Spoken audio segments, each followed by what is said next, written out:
If you feel like buying a home is getting harder every year, you're not imagining it. Across America, entire neighborhoods are being bought, not by families, but by Wall Street, not one house at a time, entire streets, entire subdivisions. What if I told you that institutional investors could control up to 1/4 of all rental homes in some major US cities within the next few years? And what if I told you that your tax dollars are helping them do it? Today I'm exposing how Wall Street is buying your neighborhood, why rents are rising faster than wages, and why homeownership is quietly slipping out of reach for millions of Americans. This isn't theory, this is happening right now. Let's break it down. Part 1. What is Build to Rent? Build to Rent, or BTR, is exactly what it sounds like. Developers build entire neighborhoods of single-family homes with no intention of ever selling them.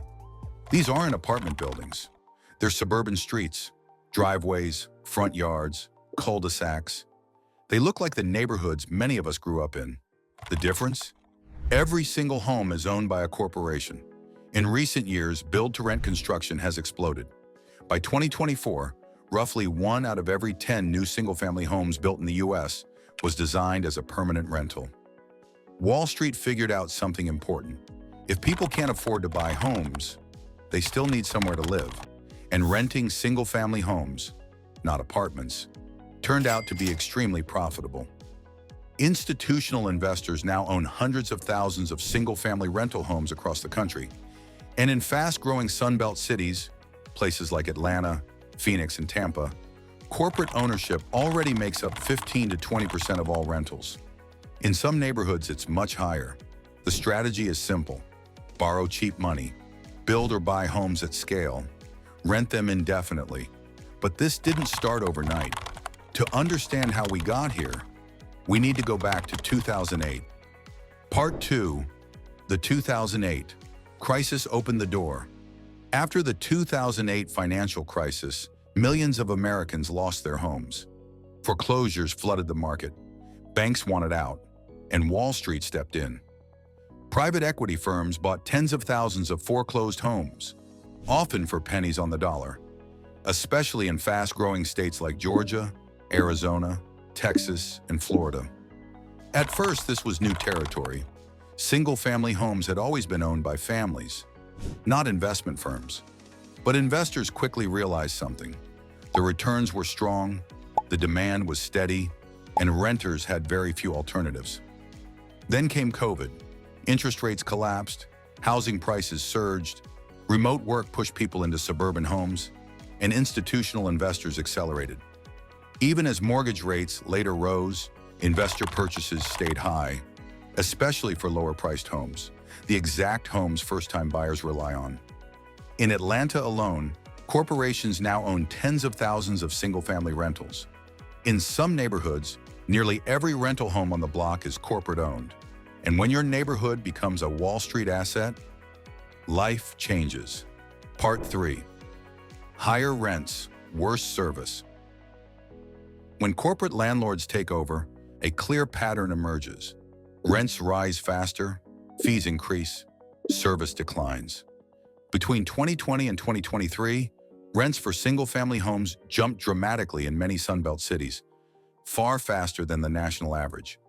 But higher rent is only part of the story. Corporate landlords operate differently. Instead of local owners, you deal with call centers, online portals, third-party contractors. Maintenance requests get delayed. Repairs take weeks. Accountability disappears. Studies consistently show that institutional landlords raise rents more aggressively than small landlords and add extra fees that quietly increase the total cost of living. Late fees, processing fees, convenience fees, and eviction filings, corporate landlords file them far more often, even for minor violations. Not always to remove tenants, but to apply pressure. And even a filing that doesn't result in eviction can permanently damage a renter's record. Here's what that looks like in real life. A renter in suburban Atlanta described paying thousands a month in rent while waiting weeks for basic repairs. Every year, her rent increased by hundreds of dollars. When she asked why, the answer was always the same: market conditions. But what market when the same company owns half the rentals nearby? This is what happens when housing becomes a spreadsheet. Homes stop being shelter. They become revenue streams. And the damage doesn't stop with renters. Part 4. Locking out first-time buyers. Institutional investors don't just raise rents. They shrink the supply of homes available to buy. Large investors consistently target homes in the bottom third of the price range. The homes first-time buyers depend on. That means fewer starter homes, more competition, higher prices. For the first time in decades, the number of renter households is growing faster than homeowner households. More Americans want to buy, but can't. And Wall Street knows it. In investor presentations, declining home ownership rates are framed as a positive long-term trend. If people are locked out of buying, they become permanent renters. A captive market. You get priced out, so you rent. Often from the same investors who priced you out in the first place. That's not accidental. It's the business model. So, is anyone trying to stop this? Part 5. Political pushback. Lawmakers are starting to notice.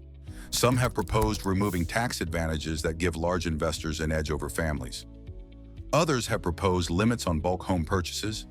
A few have even suggested forcing large investors to sell off single-family home portfolios over time. The message is simple. Homes should be for people, not just portfolios. But here's the reality.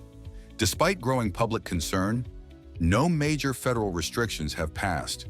The real estate and private equity lobbies are powerful, and they argue that limiting investors would reduce rental supply. So for now, the trend continues, which brings us to the most important question. What can you do? Part 6. What you can do if you're renting from a corporate landlord. First, document everything. Every repair request, every fee, every communication. Second, know your tenant rights. Many fees and practices push legal boundaries, but only if tenants challenge them. Third, collective pressure works. When tenants organize, corporate landlords respond. If you're trying to buy, avoid investor-heavy neighborhoods when possible. Look for homes. Corporations avoid. Older properties, fixer-uppers, smaller markets. And most importantly, make noise politically. These trends only reverse when voters demand it. Conclusion. Here's the truth. Wall Street is buying your neighborhood, raising rents, and quietly locking millions of Americans out of home ownership. This isn't inevitable. Markets this distorted don't last forever. They either correct or they get corrected. If this opened your eyes, subscribe for more breakdowns like this. And tell me in the comments, do you rent from a corporate landlord? Have you been priced out of buying? Your neighborhood is changing. The first step to fighting back is understanding what's really happening. I'll see you in the next one.